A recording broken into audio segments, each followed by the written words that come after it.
வணக்கம். சலாம் Malaysia Madani. RTM Tamil செய்திகள் உங்களுக்காக உங்களுடன் நான் கைல்விழி இளங்கோவன். இன்றைய தலைப்புச் செய்திகள். நாட்டு மக்களுக்கு முக்கிய தகவல். பிரதமர் டத்தோஸ்ரீ அன்வார் இன்றிரவு தேசிய உரை.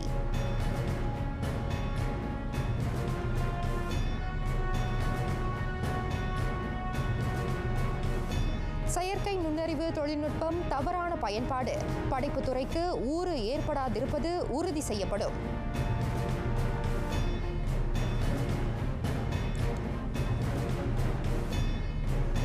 உளவியல் ஆற்றல் சட்ட வரைவு இவ்வாண்டு இறுதியில் நாடாளுமன்றத்தில் தாக்கல். குலசேகரன் தகவல்.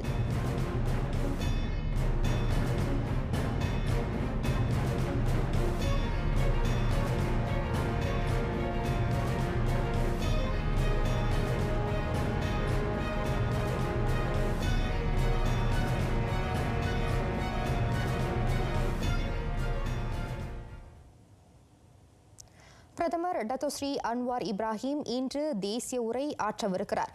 நாட்டுக்கு முக்கிய தகவல் அளிக்கும் அந்த உரை இரவு 9 மணிக்கு உள்நாட்டு ஊடகங்கள் அனைத்திலும் நேரலை செய்யப்படும். உள்நாடு அயல்நாடு தொடர்பான பல்வேறு விவகாரங்களை விளக்கவும் தெளிவுபடுத்தவும் இந்த நேரலையை பயன்படுத்திக் கொள்ளவிருப்பதாக பிரதமர் தெரிவித்தார். மக்கள் அனைவரும் அந்த நேரலையை காண வேண்டும் என ஃபேஸ்புக் பதிவில் டத்தோஸ்ரீ அன்வார் கேட்டுக்கொண்டார். பிரதமரின் உரை ஆர்டிஎம் உட்பட நாட்டின் எல்லா தொலைக்காட்சி அலைவரிசைகளிலும் இன்றிரவு நேரலை செய்யப்படும். துணை பிரதமர் Dato' Sri doctor Ahmad Zahid Hamidi நாளை தொடங்கி ஜூன் முதல் நாள் வரை சீனாவுக்கு அதிகாரப்படியான பயணம் மேற்கொள்கிறார். நாட்டின் துணை பிரதமரான பின் சீனாவுக்கு அவர் மேற்கொள்ளும் முதல் அதிகாரப்படியான பயணம் இது. சீன துணை பிரதமர் டிங் ஷியாங் அழைப்பின் பேரில் டத்தோஸ்ரீ டாக்டர் அஹமத் ஜாஹித் அங்கு செல்கிறார். பிரதமர் லீ கியாங்கையும் மரியாதை நிமித்தம் அவர் சந்திக்கவிருக்கிறார். இருவழி உறவுகளை வலுப்படுத்தும் வகையில் ஒத்துழைப்புக்கான வாய்ப்புகளை குறிப்பாக கல்வித்துறையில் அவர் கண்டறிவார். திறன் கல்வி, தொழில் பயிற்சி, தீவெட், ஹலால் தொழில்துறை மேம்பாடு, மக்களுக்கு இடையிலான பரிமாற்றம் போன்றவையும் அவர் நுண்ணோக்கவிருக்கிறார். வட்டார அனைத்துலக விவகாரங்கள் பற்றியும் சீன தலைவர்களுடன் துணை பிரதமர் கருத்து பகிர்ந்து கொள்வார். கோலாலம்பூர் பெய்ஜிங் அரசு தந்திர உறவு ஏற்பட்டு 50 ஆண்டுகள் நிறைவடைவதை ஒட்டி தலைவர்கள் மேற்கொள்ளும் பயணங்களுள் ஒன்றாக டத்தோஸ்ரீ டாக்டர் அஹமத் ஜாயிட்டின் இந்த பயணம் அமைகிறது. உலக பொருளகம், நீர்வளத்துறை தொடர்பான ஐநா நிறுவனம் ஆகியவற்றுடன் மலேசியா நேரடி பேச்சுகள் நடத்தவுள்ளது. அதற்கான பேராளர் குழுவுக்கு துணை பிரதமர் டத்தோஸ்ரீ ஃபடிலா யூசுப் தலைமை ஏற்கிறார். நாடு எதிர்கொள்ளும் சவால்கள் உட்பட பல்வேறு விவகாரங்கள் அதில் கலந்துரையாடப்படும். எல்லா கூறுகளிலும் நீர் விநியோக நிலைத்தன்மையையும் நீடித்த நிலையையும் உறுதி செய்யும் மேம்படுத்தும் முடிவை எரியாற்றல் மாற்ற நீர்வள உருமாற்ற அமைச்சருமான டத்தோஸ்ரீ ஃபடிலா அங்கு முன்வைக்கவிருக்கிறார். நீர்வளத்துறையில் மலேசியா பெற்றிருக்கும் பட்டறிவு, நிதி முதலீடு உள்ளிட்ட பல்வேறு விவகாரங்களை உலக நாடுகளுடன் பகிர்ந்து கொள்ளும் களமாக அது அமையும் என அவர் கோடி காட்டினார். இந்த சந்திப்பின் நீட்சியாக ஒத்துழைப்பு தொடர்பில் அதிகாரிகள் நிலையிலான கூட்டமும் நடைபெறும் என அவர் குறிப்பிட்டார்.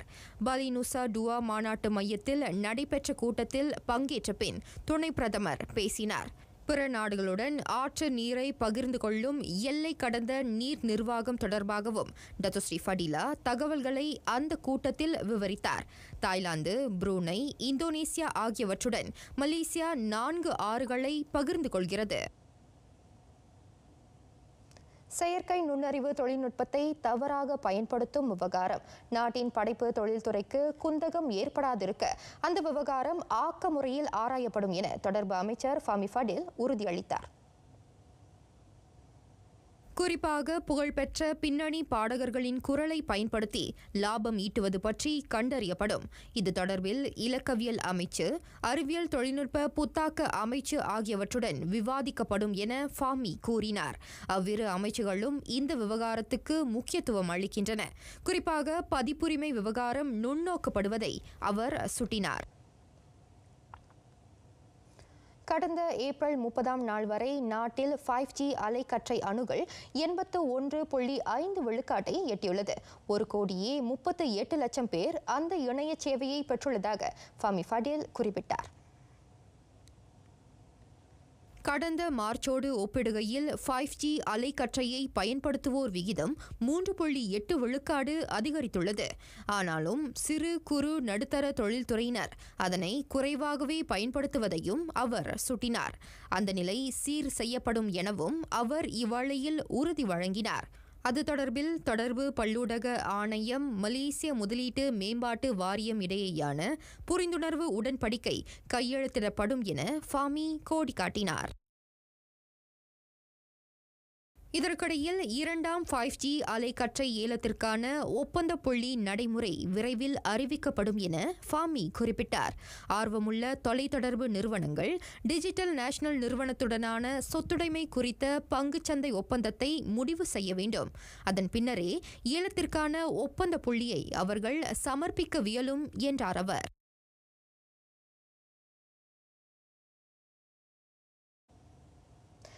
காசாவில் இஸ்ரேல் பாலஸ்தீனம் இடையிலான மோதல் முடிவுக்கு வந்த பின் பாலஸ்தீனர்களுக்கு சுத்தமான நீர் விநியோகிக்கப்படுவதை மலேசியா உறுதி செய்யும். அதன் நீர் விநியோக முறைமையை மறுசீரமைக்க அரசு உதவிகள் நல்கும் என பாலஸ்தீன நீர்வள அமைச்சரிடம் துணை பிரதமர் டத்துஸ்ரீ ஃபடிலா யூசுப் உறுதி வழங்கினார்.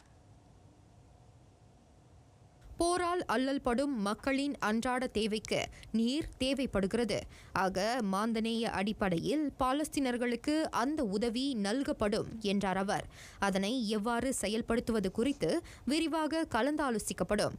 பாலஸ்தீனத்துக்குள் நுழைய கட்டுப்பாடுகள் இருப்பதை எரியாற்றல் மாற்ற நீர் உருமாற்ற அமைச்சருமான அவர் சுட்டிக்காட்டினார். இந்தோனேசியா பாலியில் 10வது உலக நீர் மன்றத்தின் தலைமை கூட்டத்திற்கு பின் மசின் குனைமும் டத்துஸ்ரீ ஃபடிலா யூசுஃபும் சந்தித்தனர்.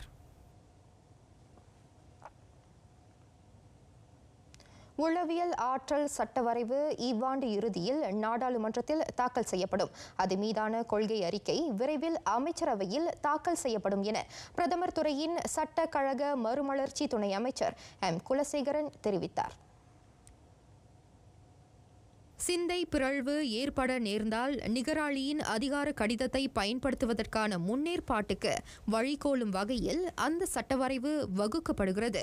அறுவை சிகிச்சைக்கோ இடைக்கால சிந்தை செயலிழப்புக்கோ இலக்காக நேர்ந்தால் தொடர்புடையவர் இந்த நடவடிக்கையை எடுக்கலாம் என துணை அமைச்சர் சுட்டினார். சிந்தை பிறழ்வுக்கு ஆளானோரை கையாளவும் பராமரிக்கவும் மலேசியாவில் மேற்கொள்ளப்பட்டிருக்கும் குறிப்பிடத்தக்க சட்ட செயலாக்கம் அதுவென்றும் அவர் விவரித்தார். இதற்கு முன் நீதிமன்றம் மட்டுமே அது குறித்து முடிவெடுக்கும் அதிகாரத்தை கொண்டிருந்தது. இப்போது பாதிக்கப்படுவோருக்கு அதில் முன்னுரிமை அளிக்கப்படுவதாக அவர் கூறினார். 2024 மலேசிய உளவியல் ஆற்றல் சட்ட ஆய்வரங்கை தொடக்கி வைத்து குலசேகரன் உரையாற்றினார். மலேசிய ஆயுதப்படை முன்னாள் உறுப்பினர்களுள் ஓய்வூதியம் பெறாத 41,000 பேரில் 28,828 பேர் வாழ்க்கை செலவின உதவி BSH பெற்றுவிட்டனர். ஏப்ரல் 30ஆம் தேதி வரை 300 ரிங்கிட் அவர்களுக்கு வழங்கப்பட்டுவிட்டதாக தற்காப்பு துணை அமைச்சர் அட்லி ஜஹாரி தெரிவித்தார். 2023ஆம் ஆண்டில் 11,80,00,000 ரிங்கிட்டாக இருந்த ஆயுதப்படை மூத்த வீரர் நலத்துறைக்கான ஒதுக்கீட்டை அரசு இவ்வாண்டு 24,40,00,000 ரிங்கிட்டாக உயர்த்தியது. அதன் வழி 10,000ஆக இருந்த BSH பெறும் மூத்த வீரர் எண்ணிக்கை 28,000ஆக அதிகரித்திருப்பதாக துணை அமைச்சர் கூறினார். பிரதமரின் அறிவுறுத்தலுக்கு ஏற்ப ஆயுதப்படை முன்னாள் வீரர் நலனை மடானி அரசு காக்கிறது என்பதற்கான சான்று இது. அந்த மாதாந்திர நிதியுதவி ஓய்வூதியம் கிடைக்காத ஆயுதப்படை முன்னாள் உறுப்பினரின் சுமையை குறைக்கும். அவர்களுள் பெரும்பாலானோர் வறுமை கோட்டுக்கு கீழ் ஊதியம் பெறுவதாக தரவுகள் சுட்டுவதையும் அவர் சுட்டினார். கொலபோ கிராமத்தில் மடானி மூத்த வீரர்களுடனான சந்திப்புக்கு பின் அட்லி ஊடகத்தாருடன் பேசினார். முதலாம் படிவம் தொடங்கி 4ஆம் படிவம் வரைக்குமான மாணவிகள் 7 லட்சத்திற்கும் அதிகமானோர் அடுத்த ஆண்டு பிப்ரவரிக்குள் HPV தடுப்பூசியை பெறுவர். 2021ஆம் ஆண்டு முதல் HPV தடுப்பூசி செலுத்தப்படாத மாணவிகள் அதில் அடங்குவர் என சுகாதார துணை அமைச்சர் டத்தோ லுகானிஸ்மான் அவாங் சவுனி தெரிவித்தார். கோவிட்-19 பெருந்தொற்று காரணமாக நிலவிய HPV தடுப்பூசி தட்டுப்பாட்டினால் தொடர்புடையோர் அதனை பெறவில்லை. இம்மாதம் முதற்கட்டமாக 2,29,000 மருந்தளவு தடுப்பூசிகள் மாணவிகளுக்கு வழங்கப்படுகின்றன. அடுத்து ஆகஸ்ட் மற்றும் செப்டம்பர் மாதங்களில் ஒரு பகுதியினருக்கு அந்த தடுப்பூசி வழங்கப்படும். தற்போது சுகாதார அமைச்சின் கைவசம் 8,20,000 மருந்தளவு HPV தடுப்பூசிகள் இருப்பதாக டாக்டர் லுகான் இஸ்மான் தெரிவித்தார். அது 7,19,000 மாணவர்களுக்கு HPV தடுப்பூசியின் முழு மருந்தளவுகளை செலுத்த போதுமானது என்றார் அவர். 2010ஆம் ஆண்டு இந்த திட்டம் தொடங்கியதிலிருந்து 20 லட்சத்துக்கும் அதிகமான மாணவிகளுக்கு HPV தடுப்பூசி வழங்கப்பட்டுள்ளது. மே முதல் நாள் பிரதமர் அறிவித்தபடி மாநிலத்தில் உள்ள அரசு பணியாளர்களின் சம்பள உயர்வை சீரமைப்பதற்கான சிறந்த வழிமுறையை மலாக்கா அரசு ஆராய்கிறது. மாநில அரசின் தற்போதைய நிதி நிலையின் அடிப்படையில் முடிவு எடுக்கப்படும் என முதலமைச்சர் டாக்டர் ஸ்ரீ அப்துல் ரவுஃப் யூசோ கோடி காட்டினார். மாநில செலவின மேலாண்மை கூறுகளின் அடிப்படையில் விரிவான ஆய்வு மேற்கொள்ளப்படுகிறது. 2025 மாநில வரவு செலவு திட்டத்தில் சம்பள உயர்வு குறித்து அறிவிக்கப்படும் என அவர் தெரிவித்தார். மத்திய அரசு அறிவித்தபடி பணியாளர்களின் சம்பள உயர்வு இவ்வாண்டு இறுதியில் அமல்படுத்தப்படும். ஆக சம்பள உயர்வை ஈடுகட்ட புதிய வழியையும் சிறந்த முறையையும் மாநில அரசு ஆராய்கிறது. மலாக்கா அரசின் மேலாண்மை மாதாந்திர கூட்டத்திற்கு பின் டாக்டர் ஸ்ரீ அப்துல் ரவுஃப் யூசோ செய்தியாளர்களிடம் பேசினார். வயது குறைந்த சிறாரிடையே நிலவும் உளவியல் விவகாரத்துக்கு சிறப்பு கவனம் வழங்கப்பட வேண்டும். அதனை பொருட்படுத்தாவிடில் பாலியல் பித்து போன்ற குற்றங்கள் அதிகரிக்க காரணமாகிவிடும் என புக்கினமான் குற்றப்புலனாய்வு துறை இயக்குநர் டாக்டர் ஸ்ரீ முகமது ஷுவைலி முகமது ஜைன் எச்சரித்தார். அத்தகைய குற்றங்கள் மேலும் மோசமாகி விடாதிருக்க சட்ட செயலாக்க தரப்புக்கும் மருத்துவ வல்லுநர்களுக்கும் இடையே ஒத்துழைப்பு மேலோங்க வேண்டும். சிறாரிடையே நிலவும் உளவியல் சிக்கல்கள் விரைந்து அடையாளம் காணப்பட வேண்டும்.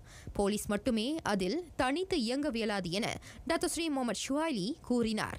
5 வயதிலேயே சிறார் உளவியல் சிக்கலுக்கு இலக்காகின்றனர். அண்மையில் 5 வயது சிறுவன் அவரின் இரட்டை சகோதரியிடம் மேற்கொண்ட பாலியல் செயலை அவர் சுட்டினார்.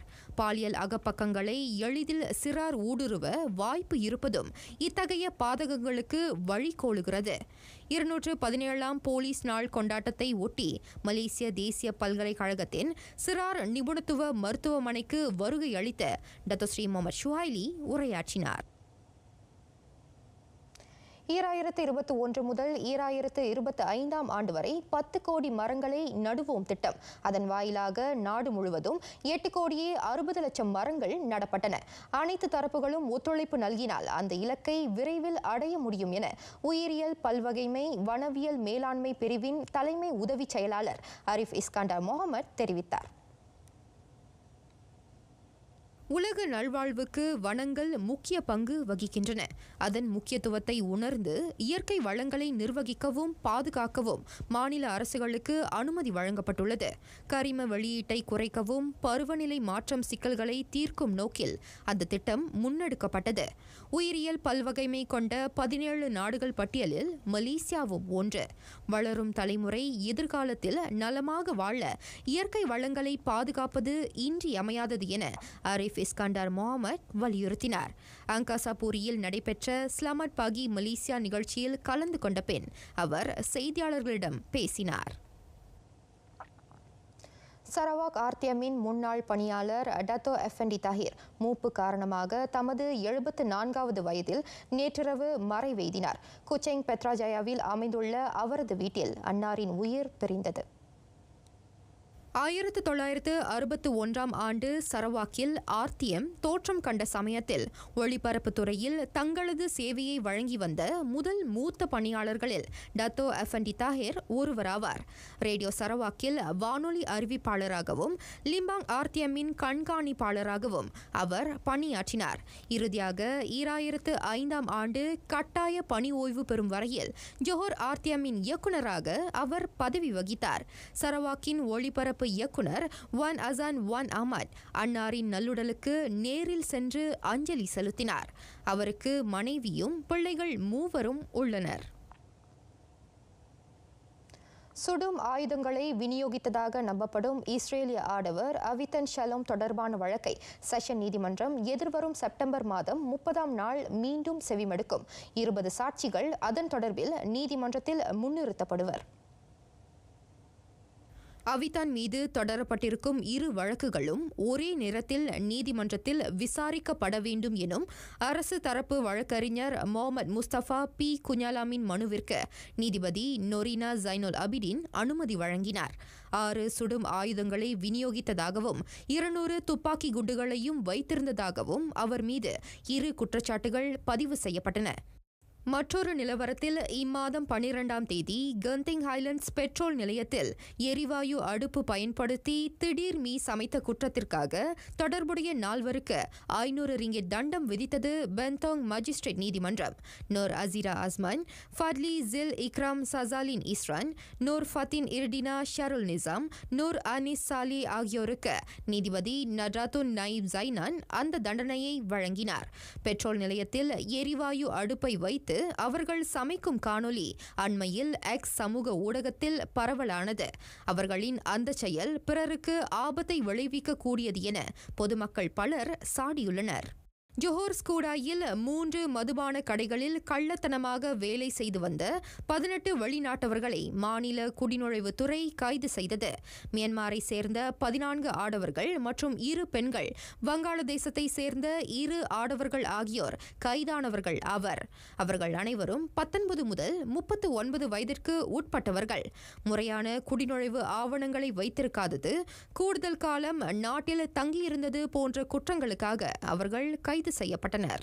23,000 ரிங்கிட் கையூட்டு பெற்ற குற்றத்திற்காக 2 சீருடை அமலாக்க அதிகாரிகள் 4 நாட்கள் தடுப்பு காவலில் வைக்கப்பட்டுள்ளனர். கடந்த ஆண்டு செப்டம்பர் மாதம் தொடர்புடைய 29 வயது அமலாக்க அதிகாரி ஒருவர் 10,000 ரிங்கிட் கையூட்டு கேட்டு அதனை பெற்றதாக நம்பப்படுகிறது. மற்றும் ஒரு 43 வயது அதிகாரி கடந்த ஆண்டு ஏப்ரல் மாதம் 18,000 ரிங்கிட் கையூட்டு கேட்டு 13,000 ரிங்கிட் கையூட்டு பெற்றதாக நம்பப்படுகிறது. அவர்கள் இருவரும் கைதானதை கிளாந்தான் ஊழல் தடுப்பு ஆணைய இயக்குனர் ரோஸ்லி உசைன் உறுதிப்படுத்தினார். ஏற்பாடு செஞ்ச பேக்கிங் கிளாஸ்க்கு நான் போயிருந்தேன். அங்க 3 விதமான கேக்கு வகைங்க எப்படி செய்யறதுன்னு சொல்லி கொடுத்தாங்க. அதாவது பட்டர் கேக்கு, சாக்லேட் கேக்கு, அப்புறம் ஸ்பாஞ்ச் கேக் கூட சொல்லி கொடுத்துருந்தாங்க. அது மட்டும் இல்லாம அந்த கேக்கை எப்படி நம்ம அலங்காரம் செய்யறது சொல்லி கொடுத்தாங்க. ரொம்ப துல்லியமா அந்த விஷயம் நான் ரொம்ப இதா கத்துக்கிட்டேன். ஆன்லைன்ல எப்படி இந்த பிசினஸ் நம்ம செய்யறதுன்றதும் அந்த கிளாஸ் மூலியமா நான் தெரிஞ்சுக்கிட்டேன், கத்துக்கிட்டேன். கிளாஸ் மூலியமா எனக்கு கிடைச்ச அனுபவத்தை வச்சு நான் இப்ப கேக் செஞ்சுட்டு வியாபாரம் செய்யறேன். அதாவது சோசியல் மீடியாவுக்கு என்னோட வியாபாரத்தை நான் கொண்டு போயிருக்கேன். சோ அது மூலியமா எனக்கு கிடைக்கிற அந்த வருமானம் எனக்கு என் குடும்பத்துக்கு ரொம்ப உதவியா இருக்கு. இவ்வேளையில நான் மித்ராக்கு ரொம்ப நன்றி சொல்லுவேன்.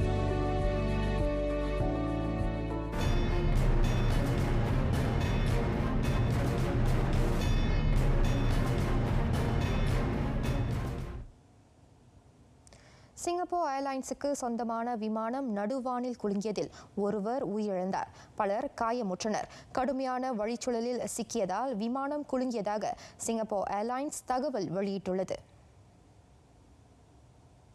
லண்டன் ஹீத்ரோ விமான நிலையத்தில் இருந்து 211 பயணிகள் 18 பணியாளர்களுடன் SQ-321 பயண விமானம் சிங்கப்பூர் நோக்கி பறந்தது.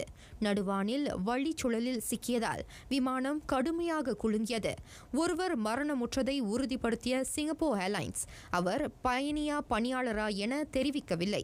அதேவேளை காயமுற்ற பயணிகள் எண்ணிக்கையையும் தெளிவாக குறிப்பிடவில்லை.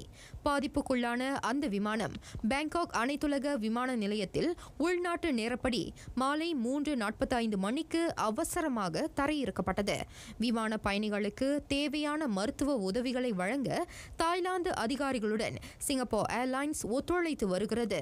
கூடுதல் உதவிகளை வழங்க பேங்காக்குக்கு குழு ஒன்று அனுப்பப்படுவதாகவும் அந்த சிங்கை விமான நிறுவனம் குறிப்பிட்டது. காசாவில் ஆயுத முனையில் அடக்குமுறையை மேற்கொள்ளும் இஸ்ரேலிய பிரதமர் பெஞ்சமின் நெத்தன்யாவு நீதியின் முன் நிறுத்தப்பட வேண்டும். அவரை கைது செய்ய பிடியாணை வெளியிடப்பட வேண்டும் என அனைத்துலக குற்றவியல் நீதிமன்ற அரசு தரப்பு வழக்கறிஞர் கரீம்கான் பரிந்துரைத்தார். மாந்த நேயத்திற்கு எதிரான வன்முறையை காசா தீபகற்பத்தில் ஏவும் பெஞ்சமின் நெத்தன்யாவுவை கைது செய்ய உரிய சான்றுகள் உள்ளன. எனவே அவருக்கும் அவரின் பாதுகாப்பு அமைச்சர் யோஎஃப் கெல்லனுக்கும் பிடியாணை வெளியிடப்பட வேண்டும் என அவர் நெதர்லாந்து த ஹேக்கில் உள்ள அனைத்துலக குற்றவியல் நீதிமன்றத்தை வேண்டினார். நீதிபதி மூவர் அடங்கிய குழுவிடம் பிடியாணைக்கான விண்ணப்பத்தை அவர் வழங்கினார். போர்க்குற்றம் புரிந்ததாக நம்பப்படும் ஹமாஸ் தலைவர்கள் மூவருக்கும் கைது ஆணை வெளியிடப்பட வேண்டும் என அவர் விண்ணப்பத்தில் குறிப்பிட்டார். அவரது விண்ணப்பத்தை நீதிபதிகள் குழு ஆய்வு செய்யும். புதிய அதிபரை ஈரான் ஜூன் 28ஆம் நாள் தெரிவு செய்யும். தேர்தல் நடைமுறையை ஆராய்ந்த பின்னர் புதிய அதிபரை அதிகார வட்ட தலைவர்கள் தேர்ந்தெடுப்பர். ஈரானிய அதிபர் இப்ராஹிம் ரைசி மறைவு எய்தியதை அடுத்து புதிய தலைவர் அவரது இடத்தை நிரப்புவார். மே 30 தொடங்கி ஜூன் 3ஆம் நாள் வரை அதிபர் வேட்பாளர்களுக்கான பதிவு நடைபெறும். ஜூன் 12ஆம் நாள் தொடங்கி 27ஆம் நாள் வரை தேர்தல் பரப்புரை மேற்கொள்ளப்படும். அதிபர் தேர்தல் தொடங்குவதற்கு 50 நாள்களுக்கு முன்னர் அரசின் பணிகளை மேற்கொள்ள ஒரு மன்றம் அமைக்கப்பட வேண்டும் என அந்த இஸ்லாமிய குடியரசின் அரசமைப்பு சட்டம் கூறுகிறது. இவ்வேளையில் அரசின் பொறுப்புகளை துணை அதிபர் முகமது மொக்பர் கவனிப்பார் என ஈரானிய உச்ச தலைவர் அலி ஹமனேய் தெரிவித்தார். ஈரான் எல்லையை ஒட்டியுள்ள அசர்பைஜானில் அணைக்கட்டு திறப்பு விழாவுக்கு பின்னர் நேற்றைய முந்தைய நாள் நாடு திரும்பிக் கொண்டிருந்த போது ரைசி பயணம் செய்த உலங்கூர்தி விபத்துக்குள்ளானதில் அவர் உயிரிழந்தார். இதற்கிடையில் ஈரானின் மத்திய தெரான் வாலியாசா சதுக்கத்தில் பல்லாயிரக்கணக்கானோர் மறைந்த ரைசிக்கும் வெளியுறவு அமைச்சர் ஒசேன் அமீர் அப்துல்லைனுக்கும் அஞ்சலி செலுத்தினர். கிழக்கு அசர்பைஜான் தப்ரிஸில் இன்று தொடங்கி அவர்களுக்கும் அந்த விபத்தில் பலியான ஏனையோருக்கும் இறப்புச் சடங்குகள் நடைபெறும். மெய்காப்பாளர் இருவர், சமய தலைவர், வட்டார ஆளுநர் ஆகியோர் அதில் பங்கேற்பர். பின்னர் அவர்களின் நல்லுடல்கள் தெரானுக்கு கொண்டு செல்லப்படும்.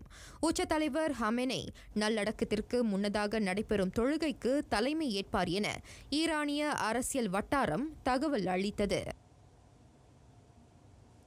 தாய்வான் மீதான அடக்குமுறையை சீனா உடனடியாக நிறுத்த வேண்டும். மக்களின் தேர்வை அது மதிக்க வேண்டும் என நேற்று அந்த மக்களாட்சி தீவின் புதிய அதிபராக பதவியேற்ற லாய் சிங்டு தமது உரையில் குறிப்பிட்டார். சீனாவுடன் இணைந்து தைவான் நீரிணையிலும் வட்டார நாடுகளிலும் அமைதியையும் நிலைத்தன்மையையும் நிலைநாட்ட தாம் விழைவதாகவும் அவர் இவ்வேளையில் கூறினார். ஆதலால் இராணுவ அரசியல் நடவடிக்கைகளை அது நிறுத்திக் கொள்ள வேண்டும் என அவர் சீனாவை வலியுறுத்தினார். 4 ஆண்டுகளாக துணை பிரதமராக தாம் பொறுப்பு வகித்ததை அவர் மேற்கோள் காட்டினார். சீனாவின் அழுத்தத்தை மக்கள் உணர்ந்திருப்பதாகவும் அவர் தெரிவித்தார். ஷாய் இங்வென் முன்னதாக அதிபர் பதவியை அலங்கரித்த நிலையில் அவருக்கு மாற்றாக லாய் சிங்து அந்த மக்களாட்சி தீவின் ஆட்சி பீடத்தில் அமர்ந்தார். சாய் இங்வெனின் 8 ஆண்டு ஆட்சியில் தாய்பேயின் பெய்ஜிங் உடனான உறவில் பெரும் விரிசல் ஏற்பட்டது. இவ்வேளையில் தைவானின் இறையாண்மையை தொடர்ந்து பேண லாய் உறுதி பூண்டுள்ளார். பொல்லா எண்ணங்கள் புரையோடிய மாந்தனின் புத்தியை தழுவிக்க பூவுலகில் தோன்றினார் கௌதம புத்தர். அவர் தோன்றிய நாளை பௌத்தர்கள் விசாக நாளாக கொண்டாடுகின்றனர். அந்த புனித நாளை முன்னிட்டு மலேசியா, இந்தோனேசியா, தாய்லாந்து நாட்டைச் சேர்ந்த புத்த பிக்குகள் 100கணக்கானோர் இந்தோனேசியா ஜாவாவில் உள்ள போரோபுடூர் புத்தர் ஆலயத்திற்கு கால்நடையாக படையெடுக்கின்றனர். வினையேன் புகழுமாறு ஒன்று அறியேன் என மக்கள் அறியாமை இருளில் மூழ்கியிருந்த காலம், மூட நம்பிக்கைகள் தலை தூக்கி மாந்த நிகர்மை மறிக்குமோ என மக்கள் மனம் கனன்ற காலத்து தெற்கு நேபாளத்தின் லும்பினியில் கிபி 563 சித்தார்த்த கௌதமர் பிறந்தார். ஆலமரச் செல்வனாக போதி மரத்தடியில் கண்மூடி அமர்ந்த காசினிக்கு கொல்லாமை நீமிசை நெறி புகட்டினார் அவர். பல்வேறு உட்பிரிவுகளையும் கடந்து அவர் தோன்றிய நாளை உலகம் முழுவதும் உள்ள பௌத்தர்கள் கொண்டாடுகின்றனர். அதையொட்டிய தூடோங் விழாவும் அதில் ஒன்று. பௌத்த மடங்களும் போக்குவரத்தும் இல்லாத காலத்தில் புத்தர் பெருமானார் கற்பித்தவற்றை கடைபிடிக்கும்படி மக்களுக்கு அறிவுறுத்தும் வகையில் அது கொண்டாடப்படுகிறது. கட்டுப்பாடுகளையும் உடல் துன்பத்தையும் அனுபவித்தாலும் உள அமைதி, தெளிவு, உயர் அறிவு ஆகியவற்றை தாங்கள் பெறுவதாக கால்நடையாக புரோபுடூர் ஆலயத்திற்கு செல்வோர் விளம்புகின்றனர். கொஞ்சம் உணவு, துணிமணிகளோடு அண்டை நாடுகளைச் சேர்ந்த புத்த பிக்குகள் ஏறக்குறைய 60 கிலோமீட்டர் நடைப்பயணம் மேற்கொண்டு அந்த விகாரத்தை அடைகின்றனர். மே 23ஆம் நாள் பேரளவிலான விசாக நாள் கொண்டாட்டம் புரோபுடூர் புத்தர் ஆலயத்தில் நடைபெறும்.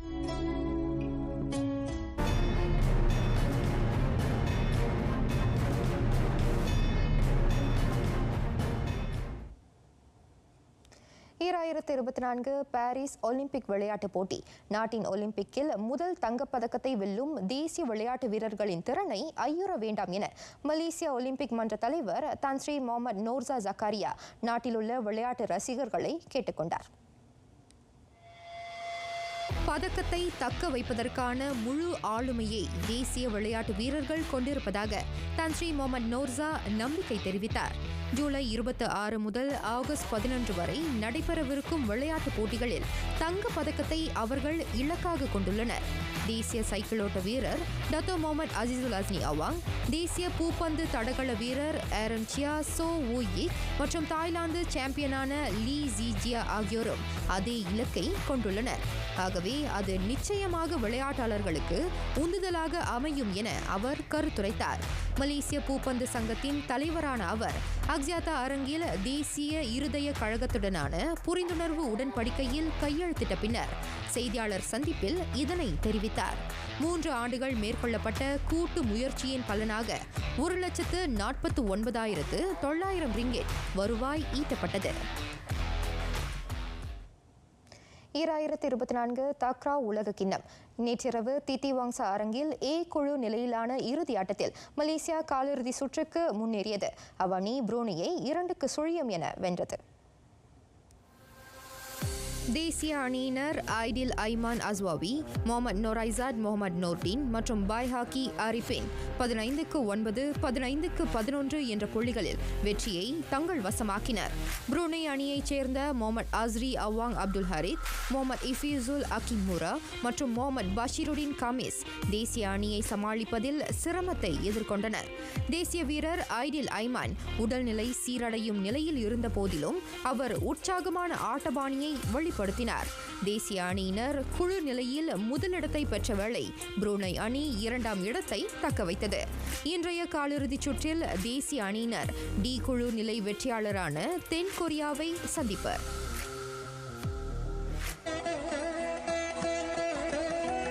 புதிய ஆத்திச்சூடி, வடிப்புற பேசு. எந்த கருத்தையும் வெளிப்படையாகவும் தைரியமாகவும் பேச வேண்டும்.